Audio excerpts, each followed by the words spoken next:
Hey guys, tonight we unravel one of the strangest stories the Greek gods ever fluttered into Feather's ego and all.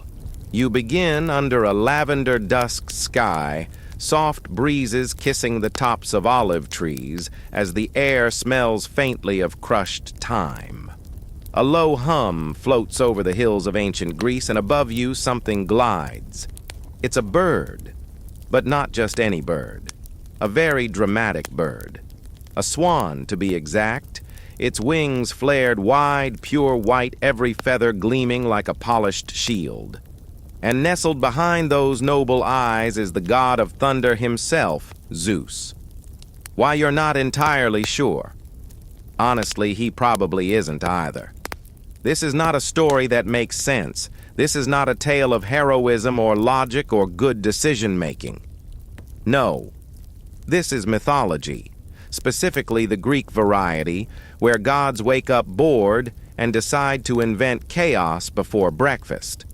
So before you get comfortable, take a moment to like the video and subscribe, but only if you genuinely enjoy what I do here. And hey, I'd love to know where you're listening from.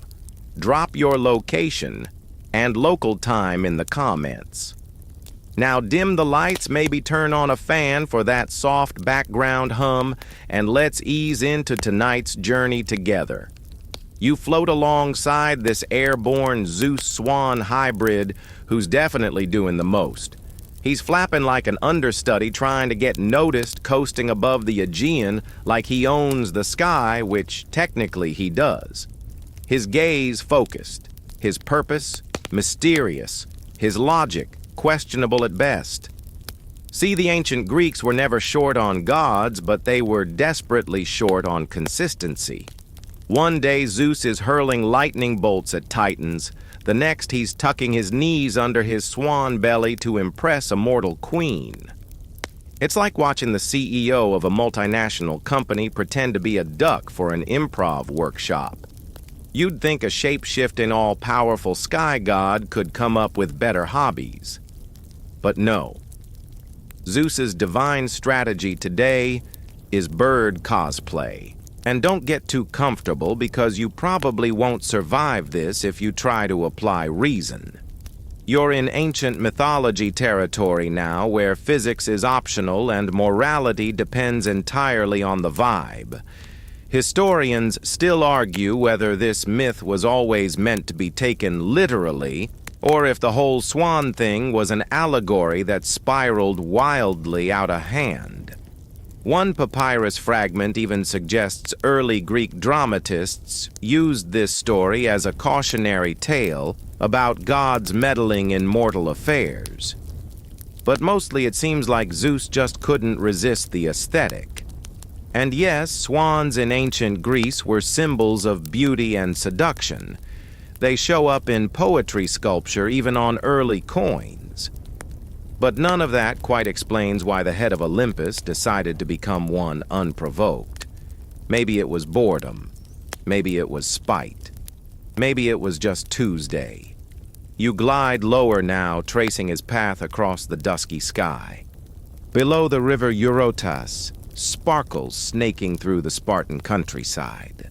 The sun is melting into the hills, casting long shadows over the cypress trees. Frogs croak, birds chirp, and not one single creature expects to see their king of gods flapping his way across the horizon like a very committed ballet dancer. Meanwhile, the swan flaps on no GPS, no destination, just vibes and wing beats. You wonder if Zeus practiced this beforehand. Like, did he spend an afternoon trying out different bird options? Was there a flamingo phase? Did he briefly consider goose form before realizing how universally disliked geese are? Quirky side note, in some lesser-known tellings, Zeus doesn't even need to transform fully, just throws on a feathered cloak like some mythological drag act. But the version we're floating with tonight, full bird. Top to tail, downy chest, majestic beak, and likely zero idea how to land. And now, just as you're adjusting to this whole bird thing, Zeus dips lower over the treetops. Somewhere far off in a marble-columned palace, Queen Leda is having a normal evening. She's brushing her hair, maybe planning dinner, utterly unaware that her life is about to be turned upside down by the avian equivalent of a divine prank call. For now, you're still airborne. The air grows cooler, and the night deepens to a velvety indigo. Stars blink awake like lazy fireflies. Far below, torches flicker in Spartan watchtowers. It's peaceful, quiet, almost boring, which is exactly when Zeus tends to strike. You start to suspect this whole flight path is less God on a mission and more bored immortal looking for drama. After all, Greek gods were notorious for treating Earth like their personal sandbox. And Zeus, he was the ringleader of that celestial circus. There's a reason he's in 60% of the weirdest myths and 100% of the family trees that make no sense. Fun fact, swans were sacred to Apollo, not Zeus. So the next time someone tells you this myth is symbolic, you can nod and say, "Ah, yes, classic symbolic contradiction." Up here in the clouds, though, you're still floating alongside the most overqualified bird in history. And while you can't be sure what his exact plan is, you do know one thing. Wherever Zeus lands, normalcy flees. He's a walking, flapping harbinger of plot twists. The stars spin slowly overhead. Crickets hum. Your eyes droop a little, lulled by the rhythm of the wings and the soft swish of air. But don't drift off just yet, because tomorrow's gossip in Sparta is going to involve Feather's confusion and one very surprised queen. And so as the Swan begins his slow descent toward the riverbank, you prepare to follow him. Step by step, wing by wing, into a myth that never quite makes sense, but never quite leaves your mind either. You trudge up the marble stairs of Mount Olympus, now sandals sliding a little on divine stone, past a golden statue of a horse that might be winking at you. The mountain is quiet today, oddly so. You'd think the home of the gods would always hum with power or ring with thunderclaps. But mostly it smells like ripe figs and overheated olive oil, and somewhere in the distance someone's arguing about goat cheese. This is Olympus. Not quite heaven. Not quite a palace. Definitely not a functional workplace. It's more like a luxurious group house with too many leaders and no HR department. And of course, Zeus rules it all. In theory. You slip past a colonnade and into the main hall, where a shimmering ceiling reflects the weather outside and also the moods of its inhabitants. Right now, there's a storm cloud forming above the fruit bowl. That's either because of Poseidon's usual passive aggression or because someone left their ambrosia out again. Over in one corner, Aphrodite reclines on a couch made of rose petals bored out of her mind. Apollo's tuning a lyre that no one asked him to play, and Hermes is halfway into someone's wine jug. Everyone looks busy doing absolutely nothing. And then there's Zeus. You find him standing at the edge of a balcony, arms crossed dramatically, looking like he's posing for a marble bust that doesn't exist yet. His beard is perfectly curled. His toga has that effortless drape that somehow makes him look both powerful and deeply over it. You half expect him to sigh out loud and mutter something like, "These mortals just don't appreciate transformative performance art." He's thinking clearly, plotting, or possibly just bored. Because here's the thing, being king of the gods isn't all lightning bolts and applause. Most of the time, it's paperwork and family drama. He has to referee Hera and Athena every time someone invents a new weaving technique. He has to listen to Dionysus pitch yet another wine-fueled theater festival. And don't even get him started on Hades' moody underworld updates. Honestly, it's exhausting, and so sometimes Zeus needs to escape, unwind, turn into a goose, or a bull, or in today's case, a swan.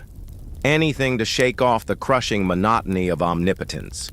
Historians still debate whether Zeus's animal transformations were symbolic political or just impulsive divine improv.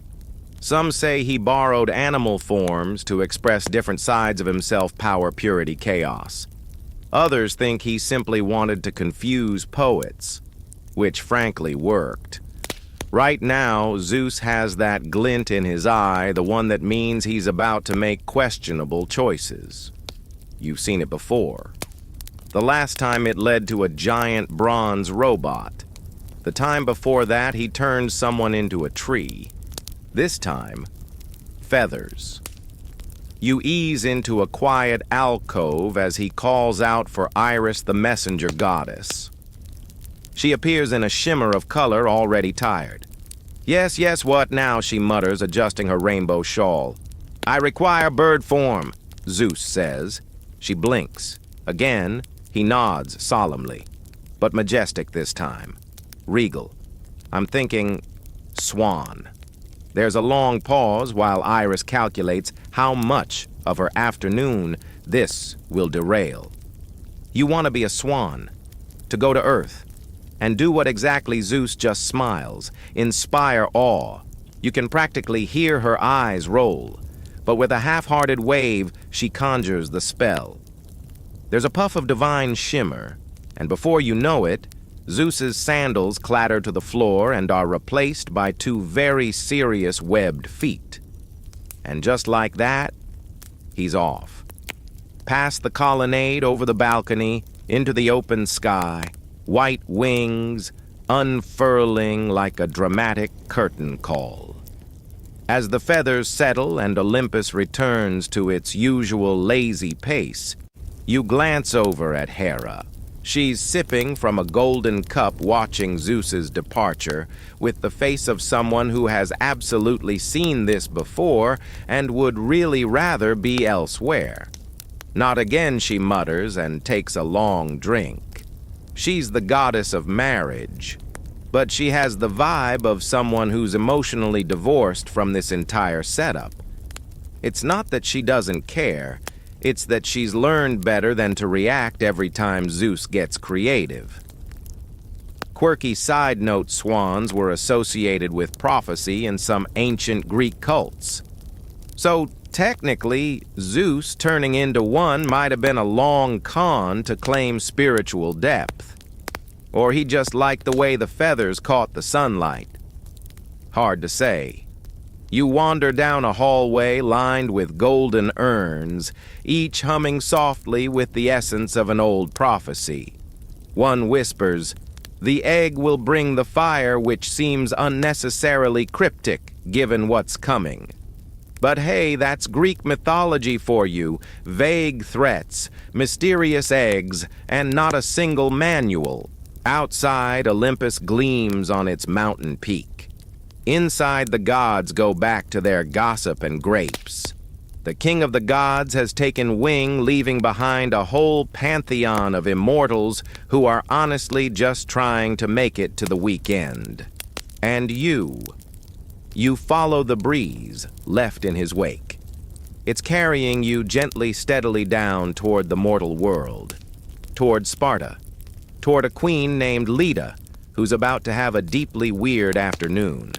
You pass a mural along the wall, faded with time, that shows Zeus in various animal forms. Bull, eagle, golden shower, don't ask. And now a swan. Someone's already painted it in. Maybe time moves faster up here. Maybe they've seen this story unfold 1,000 times. Maybe it's all just an ancient rerun.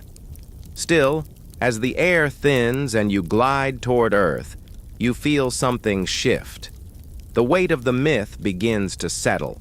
The strangeness grows louder in the silence. You wonder if Zeus knows what he's really doing. You wonder if he ever does. You touch down softly in a Spartan olive grove dew, still clinging to the grass.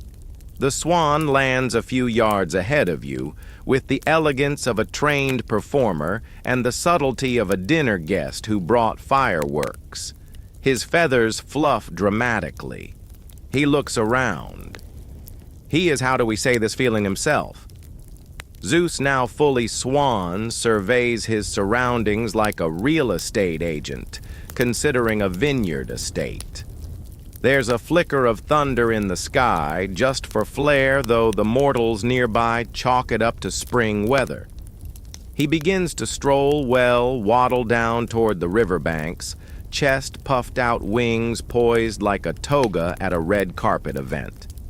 It's worth noting that in Greek mythology, absolutely no one ever tells Zeus.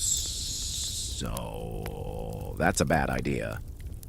And so he continues undeterred. You trail behind him through tall reeds and buzzing cicadas past a stone bench where a shepherd once dozed off and claimed to see Aphrodite in a puddle. The river glints ahead, peaceful and uncaring. And by its banks is Queen Leda.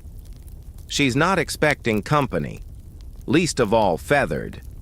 You observe her from a respectful mythological distance. She's wearing a white robe knotted at the shoulder, hair braided with sprigs of laurel. Her sandals are damp from the river's edge, where she's walking alone, completely unaware that the king of Olympus is about to perform the most unnecessary transformation in literary history. You glance back at Zeus. He's stretching a wing now, testing the light, giving one final fluff, like he's about to perform at an amphitheater no one asked to attend. Historians still argue whether this entire story was meant as a dream sequence, a metaphor for seduction, or a bizarre allegory that lost its moral halfway through. Some ancient versions even soften the whole encounter by describing Zeus as taking shelter in Leda's arms after being attacked by an eagle. Subtle. But the version you're drifting through tonight is the classic Swan Queen drama. You perch in a nearby fig tree, watching with a mixture of awe and second-hand embarrassment. Because Zeus is really committing to the role. He shuffles up to Leda with the sort of innocent bird eyes that say, "Who me, just a normal swan in distress." And here's where it gets weirder. Instead of being startled or running for palace guards, Leda doesn't. She turns. She notices the swan. She kneels. Maybe she's seen stranger things.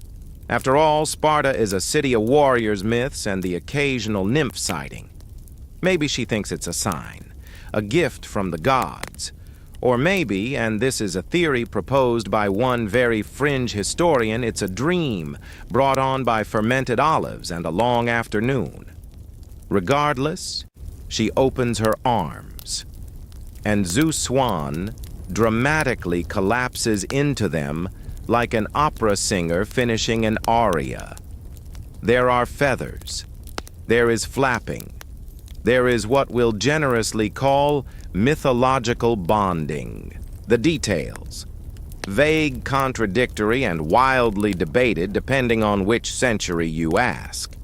Quirky side note, in some vase paintings, artists depict this entire moment with Zeus still wearing a thunderbolt as a crown, even in swan form. Talk about committing to your brand.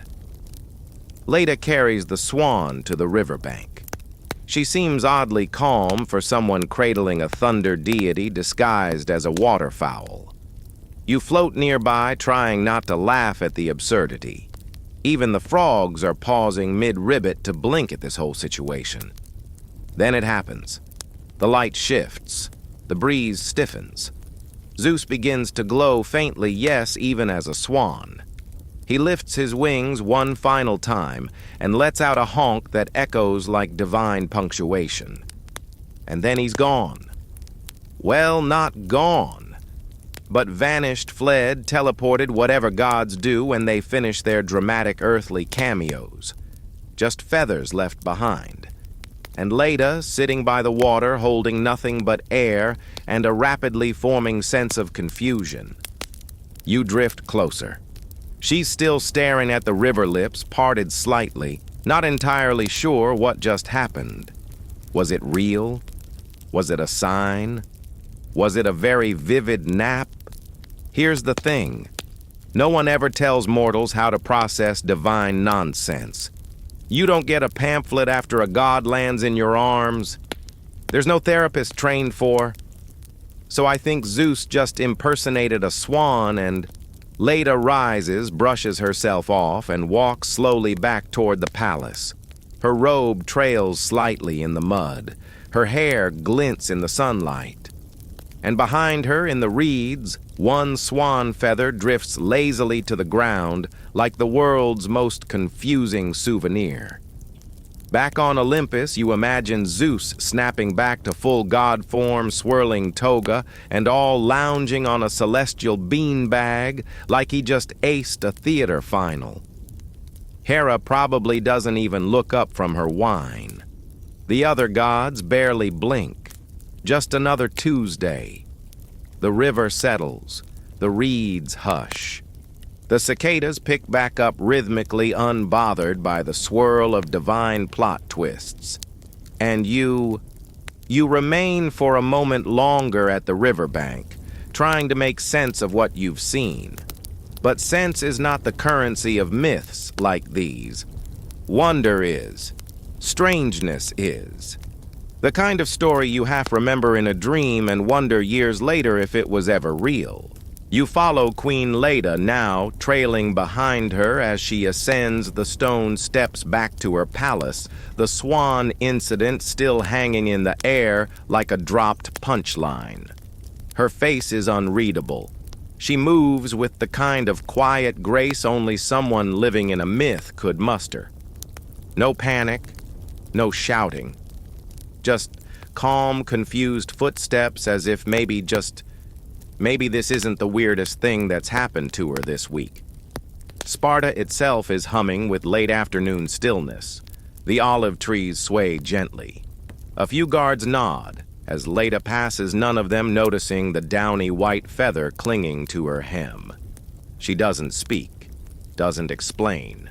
Just drifts inside her marble halls like a queen who's unsure if she's been blessed or pranked.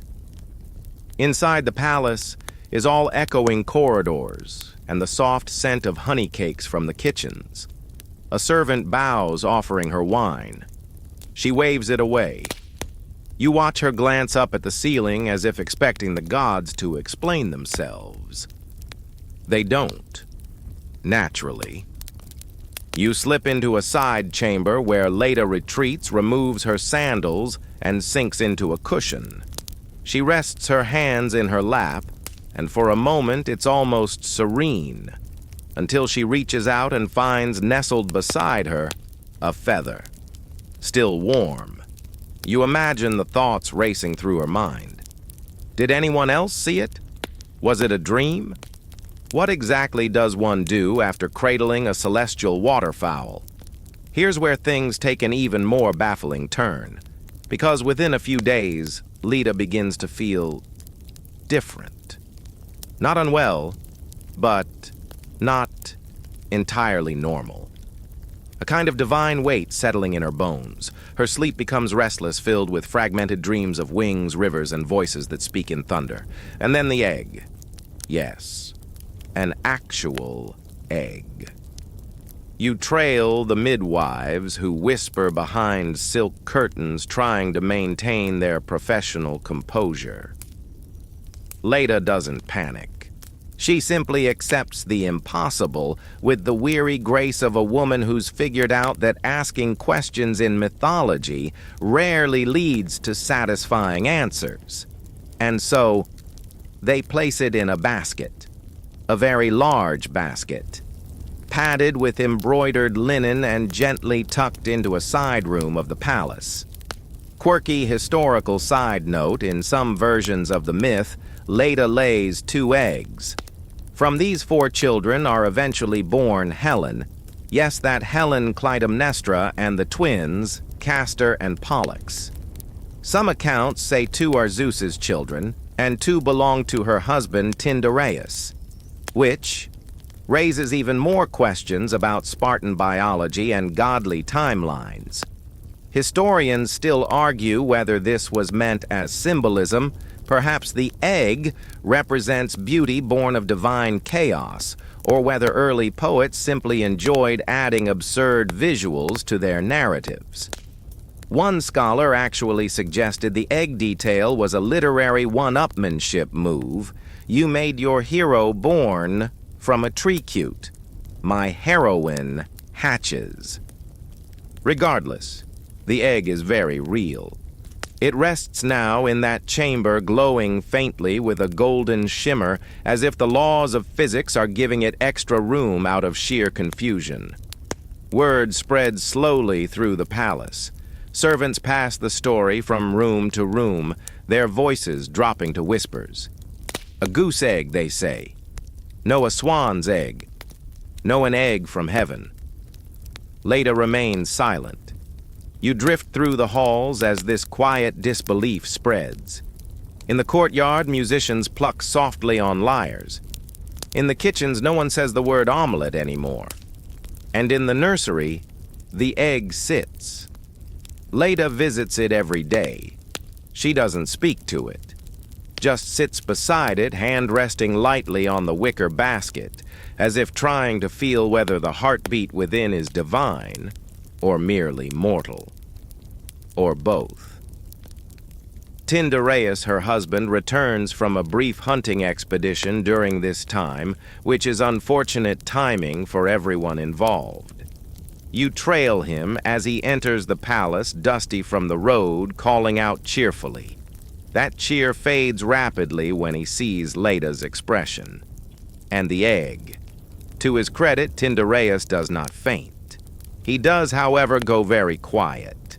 You can see him mentally sorting through possible reactions: outrage, denial, hysteria.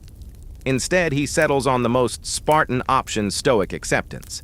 He nods, once says something like, "Ah, of course," and walks out to find wine. Because in Sparta, weirdness isn't new. It's Tuesday. Later that night, you float through the halls as Leda stares up at the stars. One hand on her belly, one eye on the egg. Somewhere thunder murmurs faintly in the sky like Zeus humming to himself. Proud, probably smug. Back in the egg room, the shell is beginning to shimmer more brightly now. You hover close and swear you can hear something inside movement, maybe. A shift, a rustle of feathers or destiny, or both. The egg rests peacefully in its basket. The palace for now is calm, but not for long. Because when that egg hatches, this strange little myth will grow legs, bronze-sandaled, spear-carrying legs, and walk straight into the heart of history. You're back in the nursery now, watching the egg.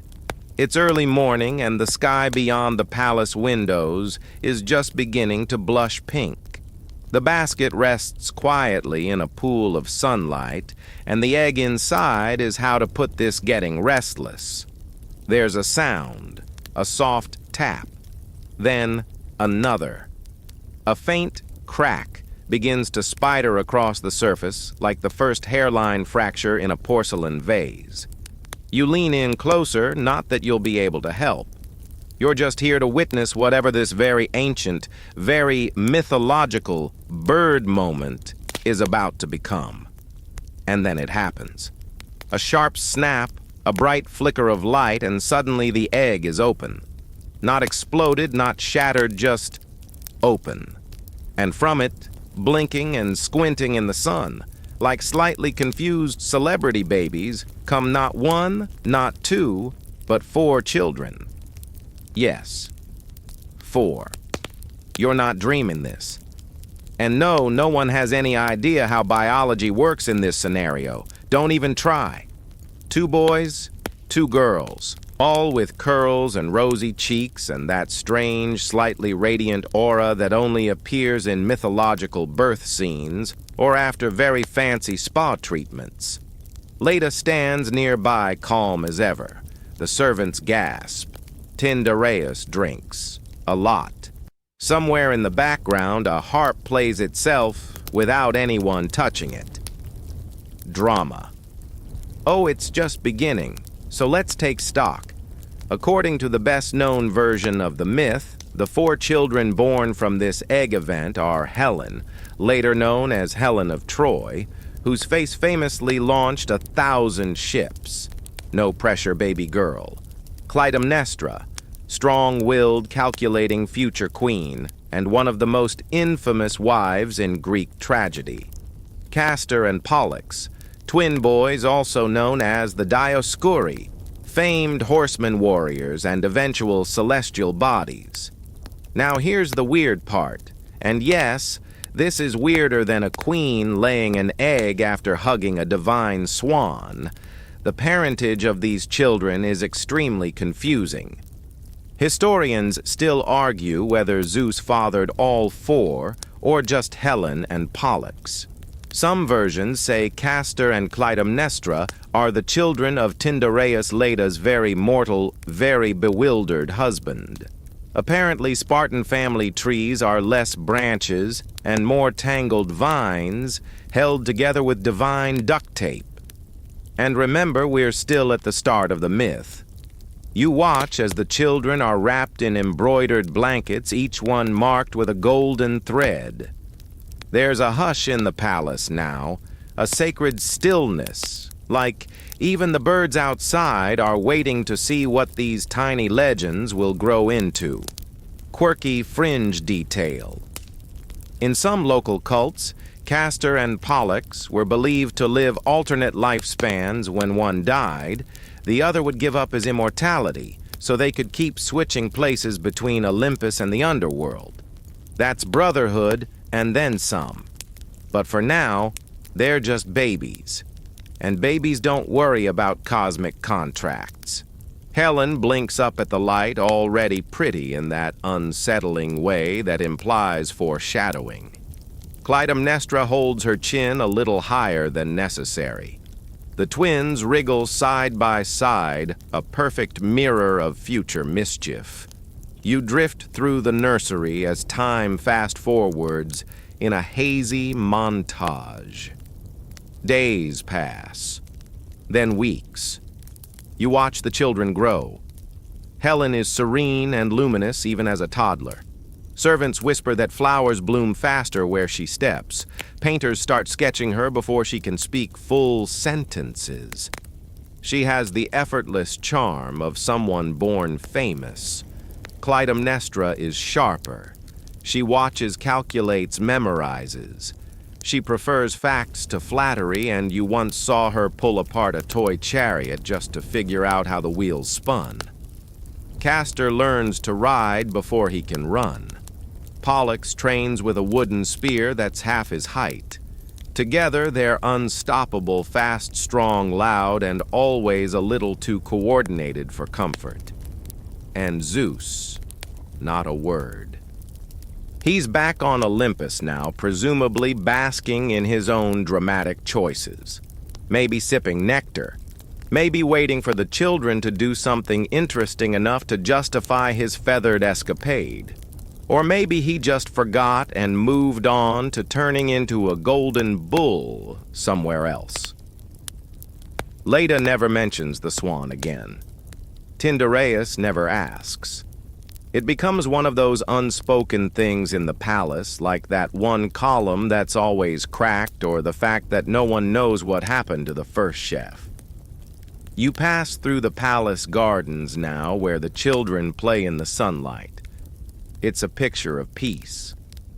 But beneath it there's a tension, a feeling that fate is circling. Because none of these children are going to grow up and open a bakery. They're each destined to crack open history like another egg. For now, though, they're still just kids, laughing, racing through olive groves, climbing fig trees, playing pretend wars that will one day become real. And at the very center of it all sits Leda, quiet, composed, always watching. She knows. Not the details, maybe, but enough to sense that none of this is ordinary. That this strange moment of feathers and light is just the beginning. You settle beneath a laurel tree, eyes heavy ears, full of wind and bird song. The myth is moving, slowly, but forward. And somewhere just out of view, history is beginning to stir. You find yourself wandering back into the palace just in time to witness the earliest stirrings of the egg fallout, because yes, there are consequences to Swan-based miracles. Turns out when royalty lays a glowing celestial egg and produces mythological offspring, people start talking. A lot.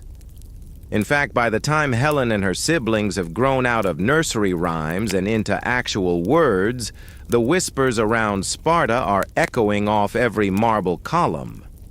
You stroll through the Agora Sparta's bustling public square, where philosophers, merchants, and particularly nosy sandal makers are all weighing in on the situation. I heard the queen laid an egg right into a bowl of honey one old man claims, confidently chewing an olive pit like it owes him money. No. Says another she found it under her pillow left by a spirit. You pass a third man who simply mutters, "I told you swans were unnatural before tossing a breadcrumb to one anyway." The story has mutated 100 different ways already, because that's what myths do. You don't have to get every detail, right? Just make it entertaining. And Zeus, he's basically the executive producer of this entire narrative, throwing in plot twists with no concern for continuity.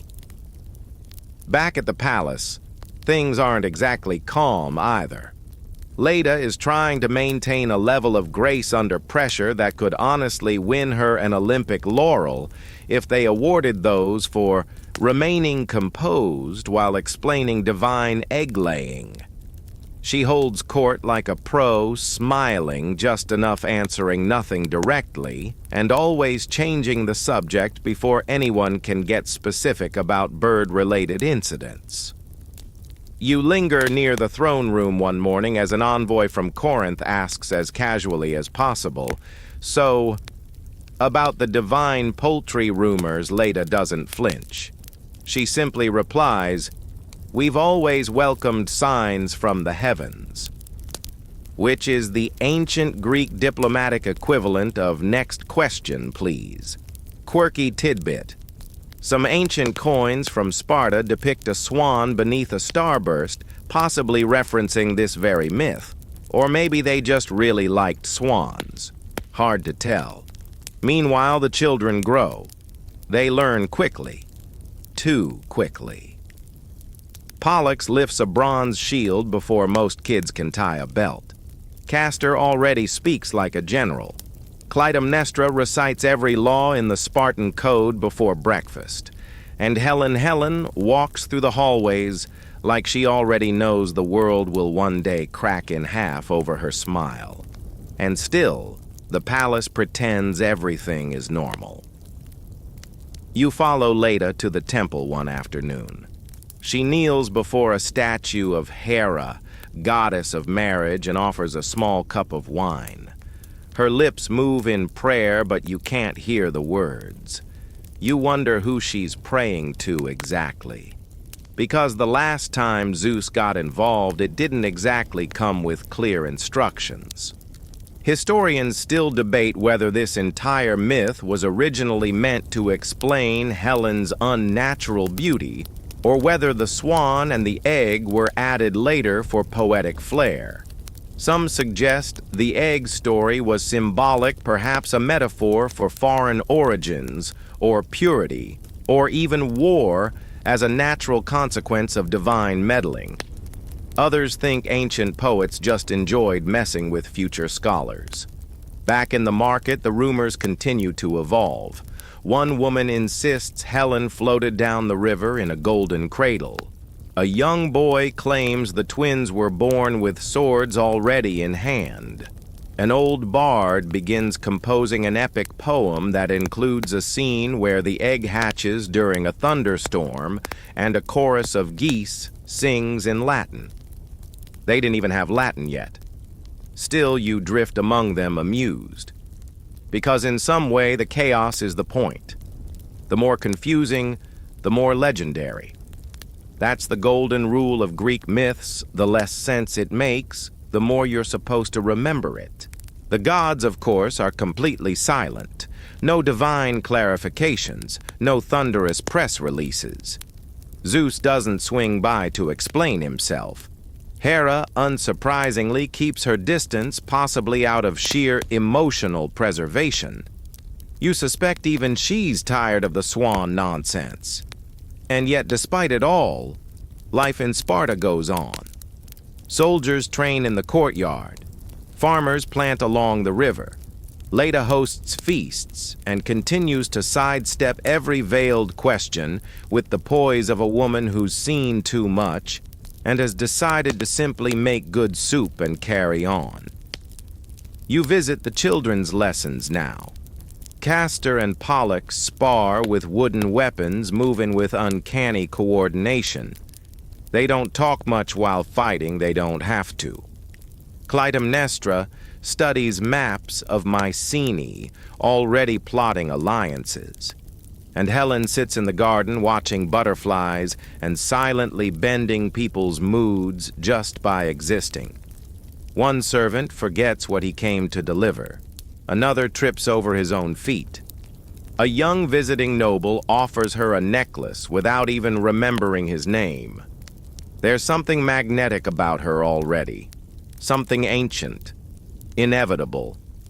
And the world seems to know it. You wander back to the Agora, where the stories keep shifting like reflections in a rippling pond. No two versions match, but all agree on one thing: something strange happened. Something divine. And from it, a girl was born whose beauty might one day decide the fate of empires. For now, though, she's still a child. Still giggling under fig trees. Still unaware of ships and sieges and poets who will one day carve her name into eternity. You sit beside a marble fountain as dusk settles over the city. The sky turns lavender and the gossip dies down to murmurs. In the palace, the egg is long gone, the feather swept up the story, mostly forgotten, except by those who really remember. And by you, of course. Because you were there. You saw the feathers. You heard the crack. And you know better than anyone else it's only just beginning. You drift back up Mount Olympus, carried on the faint whisper of ambrosial fragrance and distant thunder. The air here tastes of honeyed wine and crushed laurel leaves with an undertone of immortal ennui that only centuries of divine bureaucracy can produce. You've been away from these halls for a while, and in that time the gossip about Leda's egg and her miraculous quadruplets has rippled all the way to the summit. Olympus is built on myth and marble 12 thrones carved from living gold, each one occupied by a god whose attention span rarely exceeds an immortal sneeze. Today the mood is oddly subdued, as if Zeus's swan stunt has become the office legend nobody dares mention in polite company. You pass through a vestibule, where a pair of centaur guards gamble over knuckle bones, betting on which deity will complain first about the aftermath. Behind a row of Doric columns, Hera sits on her throne, eyes fixed on an empty spot in the sky where Zeus should be. Her posture is regal, her expression frosty. She's the goddess of marriage and queen of Olympus, yet somehow she endures more emotional whiplash than any mortal bride. You lean against a nearby pillar and watch her swirl a goblet of pomegranate wine, crimson droplets catching the light like tiny rubies. Aphrodite drifts in on a breeze of perfume and satin, humming to herself. She checks her reflection in a polished shield, because in myth and in real life, vanity never sleeps. Honestly, she purrs. If Zeus wanted to impress me, he could have picked something less cliché than a swan. She flicks a lock of golden hair over her shoulder and fluffs her peplos, which is faintly scandalous even by Olympian standards. Apollo, who normally spends his mornings tuning a lyre and afternoons practicing archery, lounges on a sunlit balcony with his feet dangling over the edge.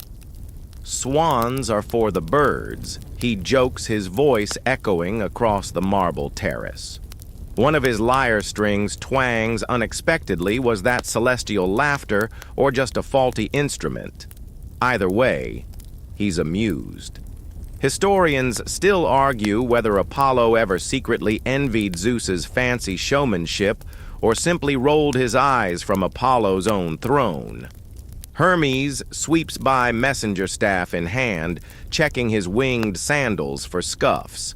He delivers scrolls stamped with that unmistakable thunderbolt seal, missives from Sparta, updates on political alliances, and a few choice rumors, too ridiculous even for rumor's sake. He mutters about how last week's grape harvest would have been far less scandalous than this whole swan business. Quirky side note: Hermes' sandals were said to be crafted by Hephaestus from stolen feathers, so maybe he's the real origin of Zeus's bird inspiration. You sneak into the Hall of Records, which is lined with towering papyrus scrolls and clay tablets. A clerk, half man, half owl, hoots as you approach. He's cataloging a new entry: Swan incident, Lita's children egg. The clerk blinks his large eyes. Another divine fiasco, he asks. You nod. He sighs, adjusting his spectacles, and resumes writing. It's the most normal thing you've seen all day. Down the corridor, Hephaestus is tinkering with a bronze mirror that's supposed to reflect true intentions. So far, it only shows unfortunate togas and mid-sneeze expressions. He grumbles about fixing it properly, maybe adding a bit of lightning-proof alloy. You watch him weld tiny runes along the edge, sparks flying like miniature stars. Despite the tremor of forge fire, the hall remains peaceful, a stark contrast to Sparta's buzzing agora. Over by the cloud gate, Poseidon leans heavily on his trident salt spray, misting his blue cloak. He's been pouting ever since Zeus flapped off without telling him. Some say it upset the ocean currents, though no mortal would notice. He grumbles about watery frustrations, but when you ask if he plans to meddle, he just shrugs. Swans don't swim, he says. The corners of his mouth twitch, and you wonder if he's fighting a chuckle. Hestia, goddess of hearth and home, sits quietly near the eternal flame. She's been praying for peace both in mortal kingdoms and within her own chaotic family. The flame flickers, casting dancing shadows, and you feel a warmth settle in your chest. It's a reminder that amid immortal drama, simple comfort still matters. You wander into the council chamber where Hermes has convened a meeting. A crescent moon of silver light arcs overhead, illuminating each divine face. They speak in hushed tones, voices rumbling like distant thunder. No one wants to bring up the latest story directly, but everyone's thoughts flutter around it like moths to a flame. Hera leans forward. Perhaps she says coolly, Zeus's next performance art piece should come with a warning label. A faint ripple of laughter echoes. Then Zeus's empty throne rattles once as if sighing. In the corner, Athena taps her spear staff thoughtfully. If we intervene, the omen could be interpreted as hostility, she says, voice calm and measured. But if we ignore it, the mortals will grow bolder in their tales. She tilts her helmet and debates whether winged threats count as political statements. Hephaestus snorts. I'd rather forge armor than sit through another divine PR crisis. Yawning, you lean back, feeling the soft rumble of Olympus beneath your feet. Somewhere above, thunder grumbles, possibly Zeus chuckling at his own joke. You can't help but wonder if, for Zeus, the biggest thrill is seeing how the story spirals once he's gone. A chariot's wheels clatter outside, perhaps Hera's cue to leave, or maybe just thieves seeking ambrosia. The gods rise, dispersing in slow-motion splendor. Everyone returns to their eternal pastimes, poetry forging prophecy, marital posturing. The hush lifts. Olympus breathes. And you drift toward the edge of the mountain, leaning on the very clouds Zeus commands. Below, Sparta glows in the dying light, unaware of half the whispers up here. Olympus looks peaceful once more, but you know divine inertia is only a heartbeat away from another spectacle. You inhale the scented air, honey laurel, subtle smoke, and prepare to descend again, following the myth like a trail of feathers and half-finished scrolls. After all, you're here not just to watch gods play, but to follow the ripples their capers leave in the mortal world. Soon enough, you'll be back among Sparta's walls, tracking the next twist in this Swan-born saga. But for now, you let Olympus settle around you that weightless hush before the next clap of thunder. You descend Olympus once more, drifting gently like a forgotten god thought. Below you, the rooftops of Sparta shimmer in the late afternoon sun, their terracotta tiles glowing warm and unbothered. The city seems to hum with energy, a different kind than the divine theater above. Here, it's the rhythm of sandals scuffing dust, the clink of bronze weapons, the murmur of gossip still tangled in the olive groves. You touch down in a garden courtyard hidden behind high palace walls. The air smells of rosemary and pomegranate. And at its center sits Helen, now on the cusp of adolescence. She's weaving, sort of. The loom has been abandoned mid-pattern, the thread loose in her hand, her gaze miles away. You follow her eyes and realize she's not looking at anything in particular. Or rather, she's looking at everything the way people do when their thoughts stretch far beyond what the day demands. The palace around her buzzes softly. Servants move between tasks, guards shift their spears, but Helen sits in stillness untouched by the motion. It's a strange kind of quiet, this moment, the kind that arrives right before a story unfolds in earnest. And here comes the story now on horseback. You turn as hoofbeats echo through the outer courtyard. Dust spirals into the air as a dozen riders dismount. They're noblemen, princes, kings in training. Their cloaks flash with stitched emblems, boars, lions, crows, snakes. They speak with confidence and eat dates like they own the orchard. You know exactly why they're here. Helen, the egg-born daughter of Leda, whose face has already inspired awkward poetry, competitive hair-brushing, and now a full-on royal dating pool. Because in case you forgot, beauty in mythology isn't just admired, it's weaponized. And Helen, whether she asked for it or not, is becoming the most talked-about treasure in the known world. Quirky detail. Ancient Greek society viewed marriage as not just a domestic event, but a political alliance. And when the bride in question is glowing with divine mystery and possibly part Swan genetics, the stakes jump dramatically. Historians still debate how young Helen was when the suitors began to arrive.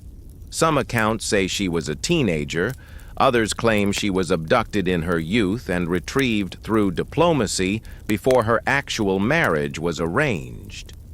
There's even a version where Theseus kidnaps her temporarily, which raises some questions about what counted as courtship back then. Spoiler boundaries were optional. But today, in this telling, Helen is still here, still in Sparta. And the suitors have come calling, each with a gift, a smile, and a subtle challenge in their voice. You slip into the banquet hall as they gather. Tyndareus, Helen's mortal father, presides at the head of the long table. He wears the expression of a man hosting a dinner party while holding a very large, very delicate vase, the kind that might explode. The suitors try to impress. Menelaus, prince of Mycenae, speaks of honor and family. Odysseus of Ithaca makes clever jokes and subtly suggests that maybe Helen shouldn't have to choose a king who only has good hair. Ajax flexes his arms. A lot. You float between them, listening to each pitch, each boast, each subtle dig. It's less romantic and more like mythological speed, dating with bronze armor and political tension. Helen, to her credit, says very little. She listens. She watches. And once again, you get the eerie sense that she knows. Maybe not every outcome, but enough to realize this won't end neatly. Back in the courtyard, Tyndareus is now very much aware that this decision could spark war. If Helen chooses one suitor, the others might retaliate. If she refuses them all, alliances could crumble. And so, in a rare burst of mortal cleverness, he takes advice from Odysseus, yes, the same Odysseus who brought 0 gifts and mostly jokes. The idea, a solemn oath. Every suitor must swear right then and there to honor Helen's choice and to defend her marriage, whatever happens. That way, if trouble comes later, and oh, it will, they're already committed to unite in her defense. This becomes known in later myths as the Oath of Tyndareus, and it's one of the strangest little footnotes in myth, a bunch of ambitious, competitive, overly muscular men voluntarily binding themselves to a shared cause. Over a girl none of them actually know. You watch them take the oath. One by one, they place their hand on a boar's thigh bone. Don't ask, and swear allegiance. Their voices are solemn. Their eyes burn with ambition. Some smile as if they don't really believe they'll ever be called upon to follow through. You know better. Helen, of course, says nothing. She's not even in the room. She's standing in the garden again, staring at the clouds. A breeze lifts the edge of her dress. A sparrow lands nearby and hops once, twice, then flutters away. She doesn't wave. She doesn't laugh. She just watches.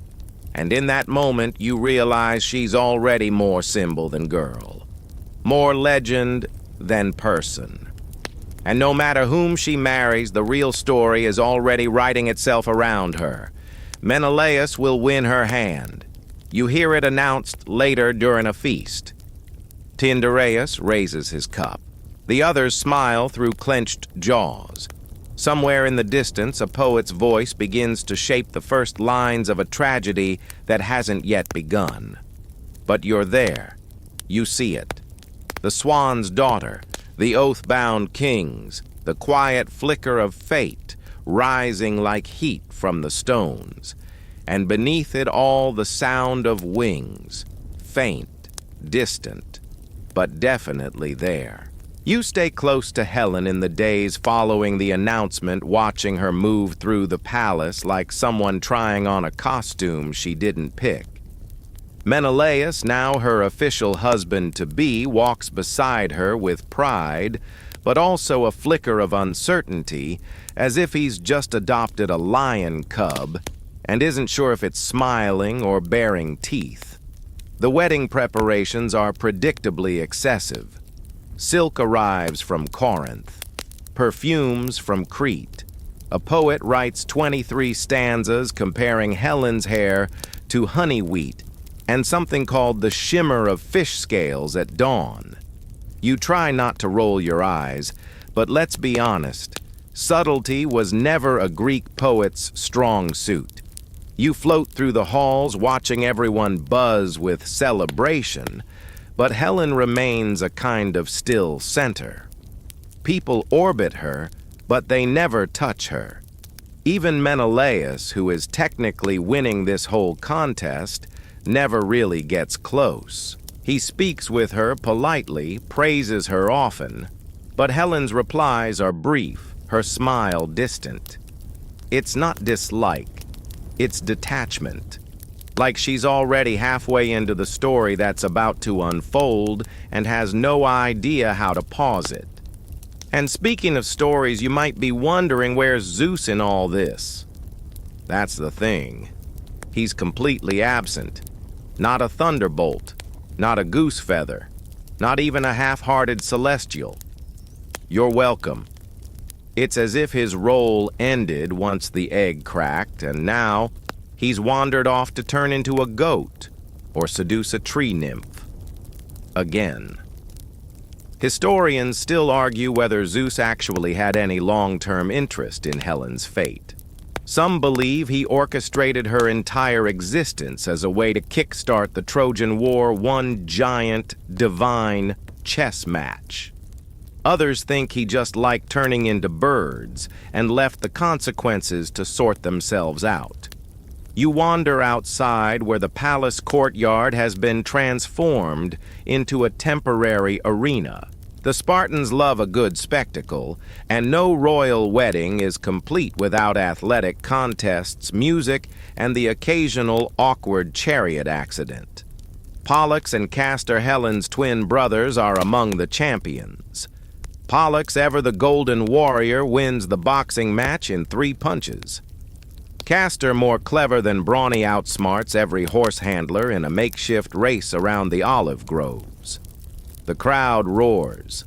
The olive wreaths pile up. And still, Helen sits under a white canopy, watching like a queen from a painting. Even Clytemnestra, ever practical, leans over and whispers something to her sister, something sharp, no doubt, but Helen just nods and sips from a silver goblet like it's all happening to someone else. Quirky mythological aside, many ancient texts insist that Helen was never truly mortal, suggesting she had some kind of divine force about her from birth. Some cults even worshipped her as a goddess in later years. So maybe what you're witnessing isn't boredom, it's foreknowledge, a soft kind of doom. Later, the actual wedding ceremony unfolds under a dusk sky painted with purples and golds. Lyres pluck softly. Priests chant. Menelaus looks proud, relieved, and vaguely terrified. Helen stands beside him, silent and radiant like a torch in the middle of a windless night. They say the gods sent no omens. But you hear the faintest roll of thunder in the east. And when you glance toward the horizon, a flock of swans passes overhead, white against violet, eerily synchronized. Helen doesn't look up. She doesn't need to.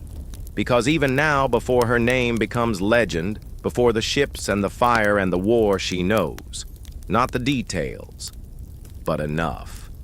Enough to sense that peace won't last. The celebration continues into the night. Cups overflow, dancers whirl.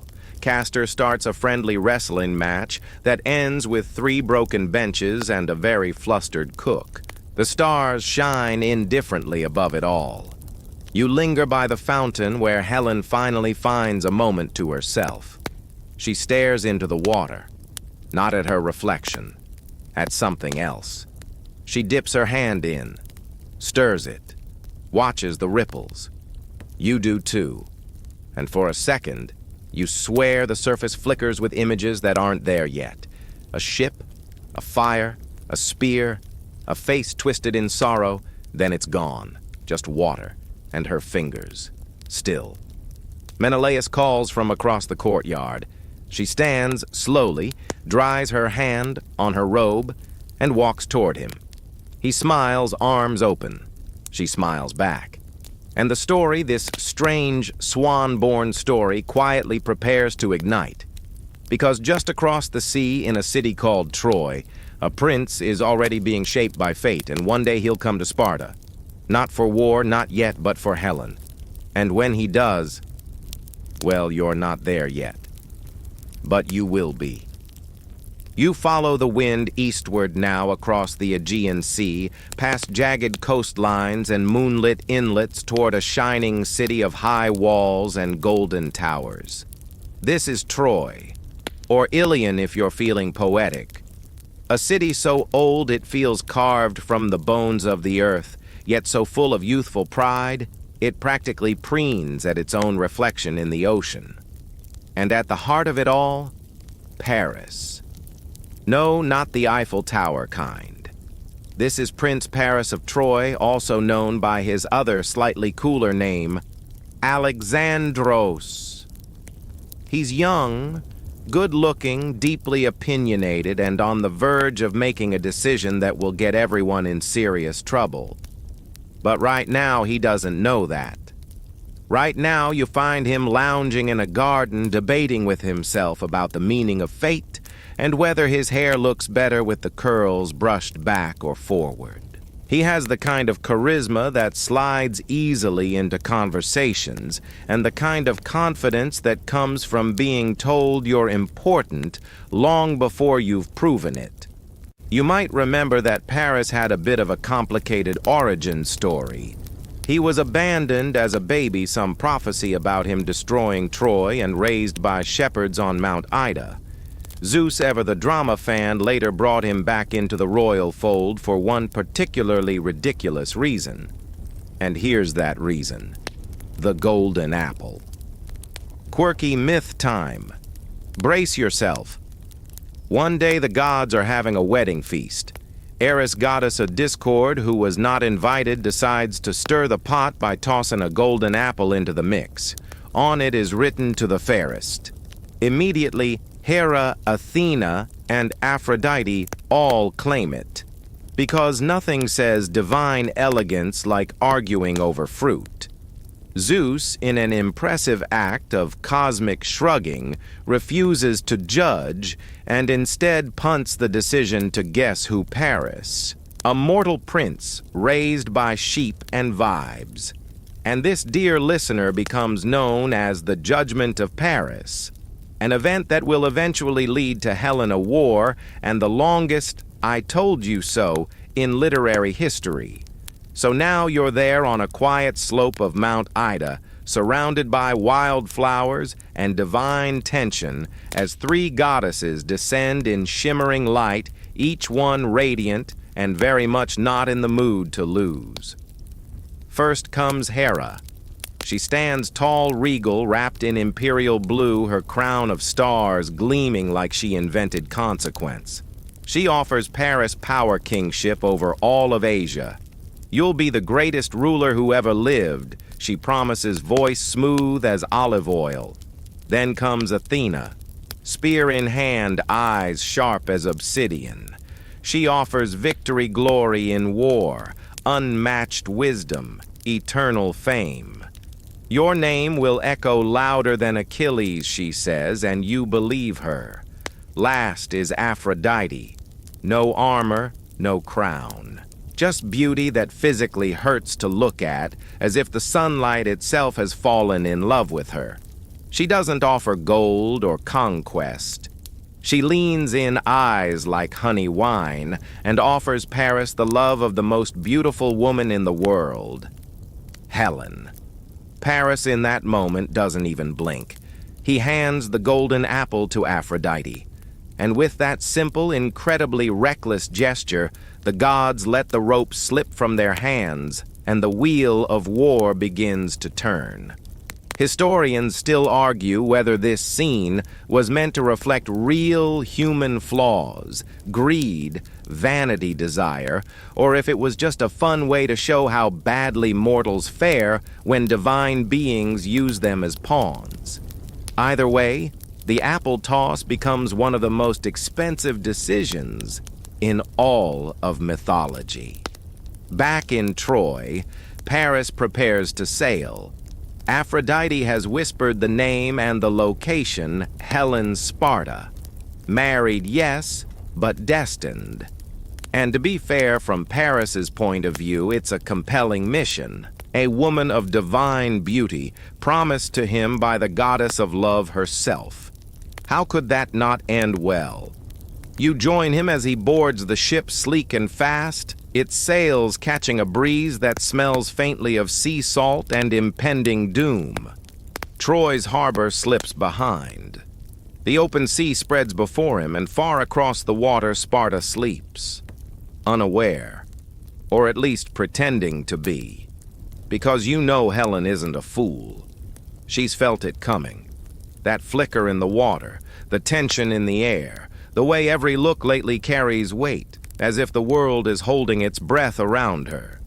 You drift across the ocean with the fleet feeling, the slow build of destiny. This isn't a charge. It's a drift. Paris isn't a conqueror. Not yet. He's a spark in search of dry wood. The voyage is calm. Too calm. You suspect the gods are holding their breath too. On the deck, Paris rehearses what he'll say, a few romantic lines, some philosophical musings, and just in case an apology. You arrive at Sparta under a perfect sky. The palace gates open, and Helen is waiting. She sees him. He sees her. And somewhere high above the gods, the bards, the dust of history lean forward. It begins. You're back in Sparta now, the same city you wandered through when the egg hatched, and Helen took her first breath under flickering sunlight. But everything feels different. The air's heavier, the walls seem taller. The laughter has quieted, because Paris has arrived. And the moment he steps into the palace, something inside the world adjusts itself. A hinge clicks into place, a lock releases, and fate, lazy but inevitable, starts stretching its limbs. You're standing near the garden where Helen used to sit weaving. Now, she stands in the same spot, hands clasped loosely in front of her, watching Paris approach, like she's seen this scene play out 1,000 times in a dream. No surprise, no fluttering fanfare, just recognition. Paris bows. Not too deeply, just enough to acknowledge her radiance without groveling. He compliments her, of course, her beauty, her grace, her wisdom, but you can tell none of that is necessary. The connection is already there, already burning at a low, contained simmer. Now, to be perfectly clear, this is not a kidnapping. Not in this version. Helen isn't dragged from Sparta kicking and screaming. She doesn't scream at all. She walks beside Paris quietly, voluntarily, without looking back. It's one of the strangest, most controversial moments in mythology. Historians still argue whether she left because of enchantment, boredom, fate, or brace yourself actual desire. Some say Aphrodite cast a love spell.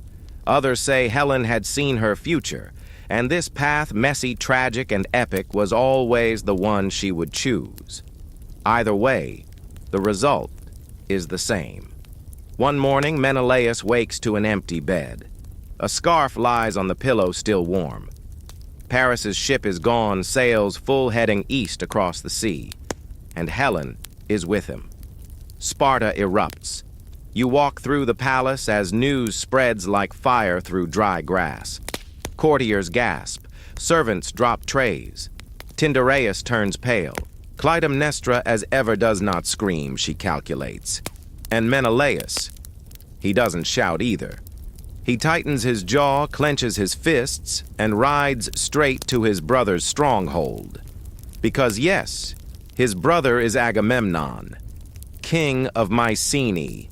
The kind of man who keeps swords next to his toothbrush and sees betrayal as a tactical inconvenience. At Mycenae, Menelaus stands before his brother and explains what's happened. My wife is gone. Paris took her. Agamemnon doesn't ask for details. He just nods. Then, he reaches for his war map. Quirky detail here. The oath all those suitors took, the one Odysseus cleverly suggested years ago, wasn't just symbolic. It was legally binding in a mythical sort of way. Every king who wanted Helen's hand swore to defend her marriage no matter what. And now that oath is being called in. Letters are sent, messengers ride, horns blow across the Aegean. The kings are summoned, Diomedes of Argos, Nestor of Pylos, Ajax of Salamis, Odysseus of Ithaca, who famously tries to play crazy to avoid joining but gets roped in anyway. And Achilles, yes, Achilles is recruited too. Still young, still flawless, still a little too in love with his own legend. Within weeks, the greatest coalition of warriors ever assembled stands ready. Hundreds of ships, thousands of soldiers, and one singular smoldering cause, Helen. She becomes less a woman and more a banner. Menelaus wants his wife, Agamemnon wants glory, and the rest, well, some are here for honor, some for loot. Some because they've been waiting for a war big enough to make their names immortal. You follow the preparations with the strange kind of hush in your chest. It's not fear exactly. It's that feeling you get right before thunder, the pressure, the waiting, the knowledge that something is about to split. Meanwhile, back in Troy, Helen walks the gardens again. Different gardens now. Quieter, full of foreign birds and different constellations above her at night. Paris is there, but so is distance. You notice it in how he watches her, not with triumph, but with something bordering on awe, and maybe guilt, because even he knows now there's no version of this that ends peacefully. You catch glimpses of Priam, king of Troy, staring out over his city walls. He knows this war is coming. His sons know it too, Hector especially. He stands tall, honorable, the kind of man who doesn't want war, but knows how to fight one. And Helen, she sits by the fire, silent. She hasn't cried, she hasn't run, but you can tell the weight is settling, heavier by the hour. Her name is already spreading again through markets, songs, whispered stories. Not as a queen, not as a daughter of Zeus, but as the reason. You drift up into the wind, looking out across the sea. The ships are being carved, the armor forged, the oaths remembered. The old heroes are brushing dust from their shields, and poets are already sharpening their pens. And it all leads back to one quiet decision, one golden apple, one girl with swan light in her blood. Soon they will sail. Soon the sky will darken with arrows. And Helen, who never asked for any of this, will be trapped in the middle of a war that began long before she was born. You close your eyes. The drums haven't started yet, but they're coming. You find yourself drifting above the sea, now vast, endless, deceptively calm. Beneath the waves, fish-scattered dolphins leap, and somewhere down deep old sea gods grumble in their sleep. But on the surface, a storm is gathering. Not the cloud kind, the people kind. The Greek fleet, if you can even call something this massive, a fleet stretches from horizon to horizon. Black ships, bronze helmets, shields painted with wolves and serpents and suns, oars slicing the sea like clockwork. The kind of coordinated rage you only get when you've united every king in the region under the same excuse. You hover above one of the ships where Menelaus grips the railing, his knuckles white. He doesn't speak, doesn't blink, just watches the spray waiting to see the spires of Troy rise like jagged teeth in the distance. But it's not that simple. Because the gods, they're not finished playing. You remember the oath, of course, the one that bound all these kings to Helen's honor. It sounded noble, clean, poetic. But in reality, it's a mess. Agamemnon, Menelaus's brother, insists on being commander-in-chief. Odysseus is already regretting every decision that brought him here. Achilles, who's still barely old enough to grow a beard, thinks this is all a warm-up for his inevitable statue. And before a single arrow is fired, they hit a snag. The winds stop completely. The ships sit idle off the coast of Aulis for days, then weeks, then longer. Sails droop, tempers rise, supplies run thin. And every day the men stare at the motionless horizon, wondering if this war they were promised will ever even start. That's when the seer speaks. Ah, yes, enter Calchas. Old, nervous, and unfortunately almost always right. He peers into the bones, the flames, the migratory habits of birds, and announces the problem. Artemis is angry. Why, well, Agamemnon may or may not have bragged about being a better hunter than the goddess herself, or killed one of her sacred deer, or insulted a shrine with a sausage joke. Accounts vary. The result? Divine stillness. No wind, no war. Unless Agamemnon offers something precious in return, something irreplaceable, quirky and horrifying detail. In many versions of the myth, the offering Artemis demands is Iphigenia, Agamemnon's own daughter. You don't speak for a moment. Neither does Agamemnon. Then he nods. And that right there is where this whole epic really starts to fracture. He lures Iphigenia to Aulis under the false promise of a marriage to Achilles, dresses her in white, brings her to the altar. And when the blade rises, historians still argue what happens next. Some say Artemis takes pity and swaps her for a deer at the last second, spiriting Iphigenia away to become a priestess in some distant land. Others insist the sacrifice goes through cold and final, and that Agamemnon never quite recovers from what he's done. Either way, the wind returns, and the ships sail. You move among them as they finally cross the wine-dark sea, the men shouting, singing, praying, or simply sitting silent.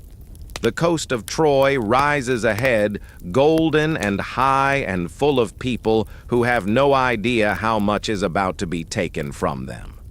On the beach, you see Hector and Paris armored now, preparing defenses. The Trojans know the Greeks are coming. Helen stands on the walls, eyes shadowed by the setting sun. She hasn't spoken much in recent days. The city treats her politely, but you feel the edges of resentment. After all, she's not just the guest. She's the reason. And then landfall. The Greek ships rush ashore, warriors pouring out like water from broken amphorae. Spears clatter, armor flashes, and the beach becomes the first of many battlefields. You see Achilles cut through lines like a wildfire. Ajax roars with laughter even as arrows rain down. Nestor yells strategic wisdom that no one hears. And Menelaus, he looks only for Paris. But Paris isn't here. Not yet. He's inside the city, with Helen. And the siege begins. 10 years. That's how long this war will last.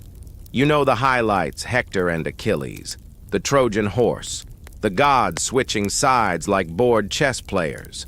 But for now, all you feel is the beginning. The long breath before the first great death, the settling of armor, the soft chant of names that will soon become songs. Helen stands in her tower. She watches the fires grow. And you're caught between two cities, two people, two stories that were never going to end happily. But still you stay, because this is where myth lives, not in the victories, but in the in-between. The moments where one choice becomes 10 years of blood and bronze and broken oaths. And you were there when the first foot touched sand. You'll be there when the last ship sails home. 10 years pass. You don't feel them all at once, not like a calendar flipping pages, but in pieces, in the way the sunlight shifts across the battlements of Troy, in the deepening lines on Menelaus's face, in the calluses that form on Achilles' hands, and the way even the bravest warriors start carrying their shields just a little heavier. Time moves differently here. War bends it. You drift through the siege as if walking through a long, echoing corridor. Some days are filled with noise shouting metal on metal screams muffled by sand. Other days, eerie silence, stalemates, archers watching each other across the trench too tired to shoot. And above it all, Helen.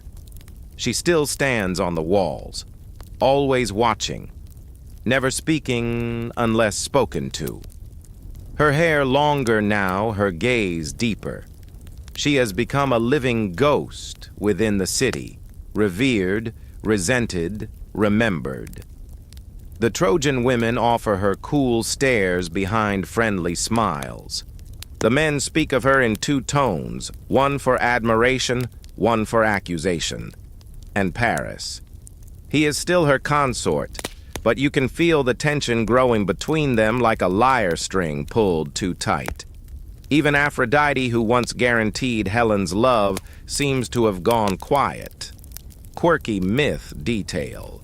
There's a lesser-known tale where Helen in private begs Aphrodite to release her from the spell if there ever was one. And in that version, the goddess refuses, smiling sadly, because gods rarely undo their own handiwork. Historians still argue whether Helen truly loved Paris or merely endured him. In some texts, she curses him for starting this war. In others, she still blushes when he touches her cheek. But here in your quiet presence, she mostly stares out to sea.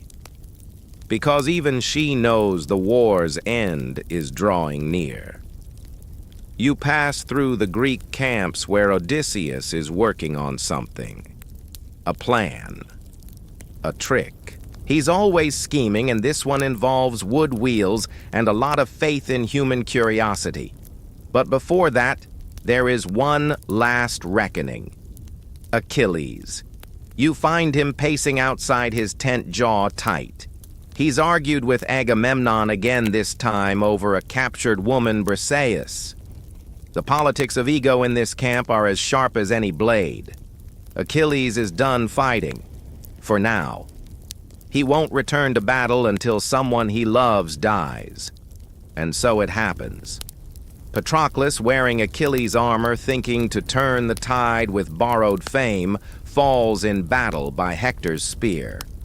The Greeks wail, Achilles breaks, and now the greatest warrior alive re-enters the war not for glory, but for vengeance.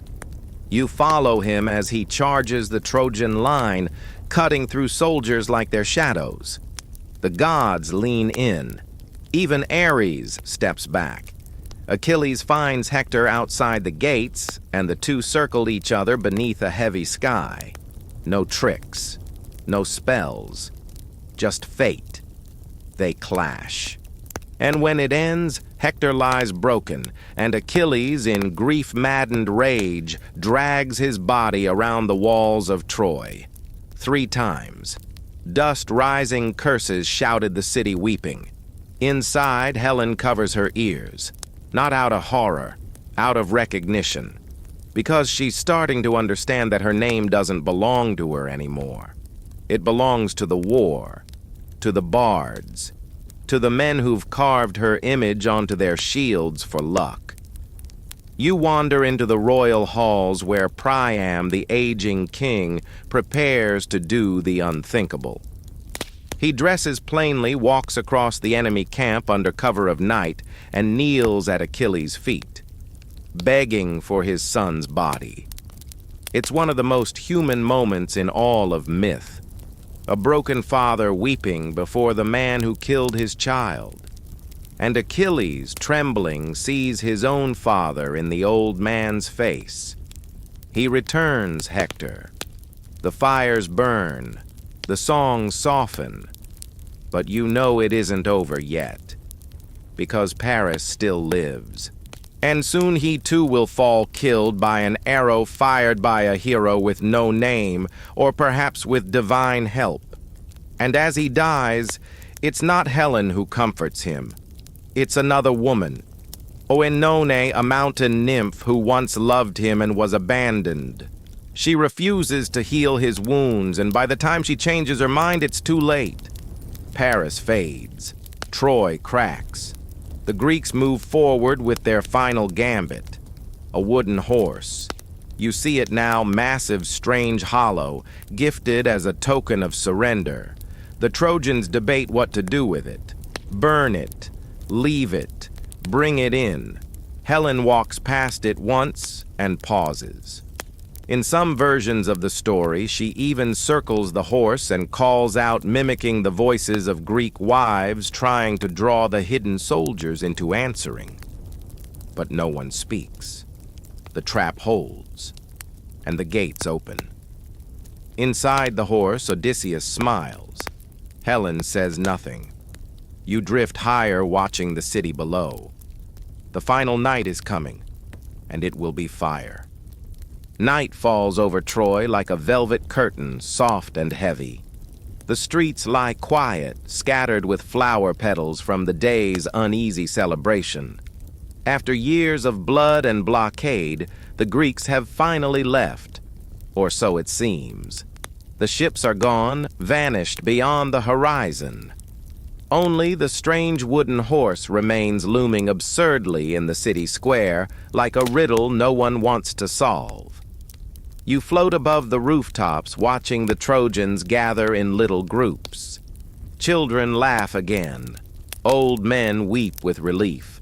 Women light lamps and cook meals untouched by the taste of fear. Music even trickles through the alleyways, hesitant at first, then louder. Inside the palace, Priam breathes easier for the first time in a decade. The fire crackles. Wine is poured. And Helen sits to the side, dressed not in silk, but in something plain. She watches everyone carefully, like someone who doesn't believe in happy endings. Historians still argue whether the Trojans truly believed the war was over. Some say the horse was clearly a trap, but the people desperate for hope chose to believe the lie. Others claim divine manipulation, that Athena clouded their judgment, or that Poseidon willed the gates to open. Either way, no one stops what's coming, and you're there when it begins. Around midnight, a sliver of wood creaks open beneath the horse's belly. A rope drops silently. Shadows pour out one by one, swords, drawn faces painted with ash to blend into the darkness. Odysseus touches the ground first, and behind him follow the best warriors Greece has left Neoptolemus Menelaus, a grim handful of others. Torches flicker. Doors swing open. Silent kills. Then the signal is lit. On the distant shore, waiting just out of sight, the Greek ships return. Rowing fast, quiet, ready. The city doesn't even stir until the gates open wide from the inside and the full army rushes in. Then comes the sound, not of battle, of breaking, wood, stone, dreams. You drift through chaos. Houses collapse, statues fall, screams ricochet between temples. The air smells like smoke and crushed lilies, and the gods nowhere. Not a whisper, not a breeze, only fire and bronze and history ripping itself in half. You find Priam at the altar of Zeus, clinging to a statue, begging. But Neoptolemus, Achilles' son, cuts him down. Blood spatters the marble. Another old name falls silent, and Helen. You find her in the palace halls surrounded by flickering flame and memories, her expression unreadable. A soldier grabs her by the wrist, then freezes. It's Menelaus. Their eyes lock. 10 years, 1,000 ships, countless dead. And this moment. Quirky myth moment. Some stories say Menelaus lifts his sword to strike her down, but drops it the moment he sees her. She's too beautiful even now. Or maybe he sees something else in her eyes. Regret. Weariness. The truth that she was never a prize, just a mirror reflecting everyone's ambition. Other tales say she simply walks to him, places her hand on his chest, and he leads her out through the fire untouched. You follow them through the ruin, past crumbled columns, past mourning mothers, past a city that once glittered like a sunrise and now sinks into ash. Outside the walls, the sea waits uncaring. The Greek ships creak under the weight of loot and legacy, gold, slaves, broken relics, the spoils of myth. Helen boards one of the last vessels. She doesn't speak. Menelaus watches her. He doesn't reach for her. Not yet. The sails rise. The wind sighs. And Troy, golden doomed Troy, burns behind them. Some say the gods wept that night. Others say they laughed. But you float in the space between, not quite believing what you've seen. A city gone. A woman returned. A war that began over a story and ended by becoming one. Far off the sea glitters beneath a rising moon. The ships sail west, and Helen, her face turned to the dark horizon, closes her eyes. Not asleep, but nearly. The journey back to Sparta is quiet. You drift above the ship, its white sails swollen with forgiving winds. The sea, which once felt like a path to war, now resembles a ribbon of ink stretched beneath a silver sky. Waves lap softly at the hull like they're trying to erase the memory of what's been carried across them. Helen sits alone at the prow. She hasn't spoken since they left the shore. She stares ahead past the sea, past the stars, as if she's reading some invisible script etched across the sky. Menelaus watches her from a distance. He hasn't touched her, hasn't demanded explanations or apologies. Not that she'd offer any. She's not the girl from the garden anymore, not the prize, not the face that launched anything. She's just Helen. The woman who walked through fire and came out the other side quieter, heavier, yet still impossibly luminous. They reach Sparta at dawn. The city greets them in stunned silence. It's been a decade after all. Children have grown. Rulers have died. Even the olive trees seem different. Thicker, older, less enchanted. You pass through the palace gates with them, where servants avert their eyes and soldiers stiffen at attention.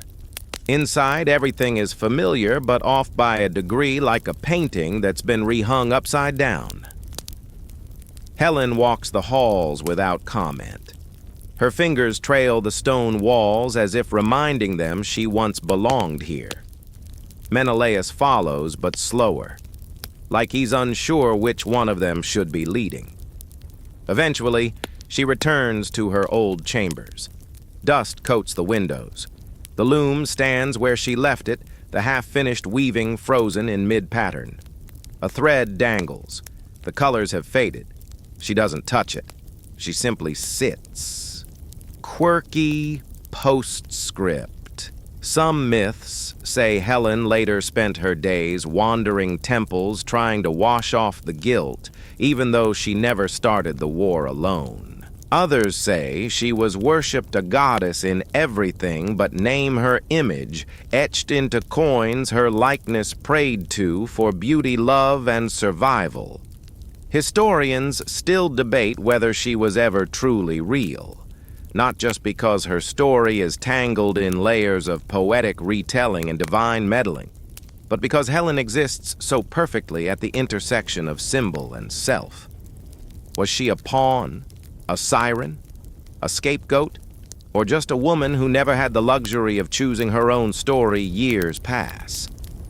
The war fades into legend. The names become bedtime tales. The gods grow quiet. The poets keep singing. You return to the palace one final time. Helen is older now, still graceful, still distant. But there's something else in her, a softness. Not forgiveness, exactly. Just a kind of weathered understanding. Like a stone that's finally accepted the tide. You follow her one last evening to the garden where everything began. The olive trees are taller.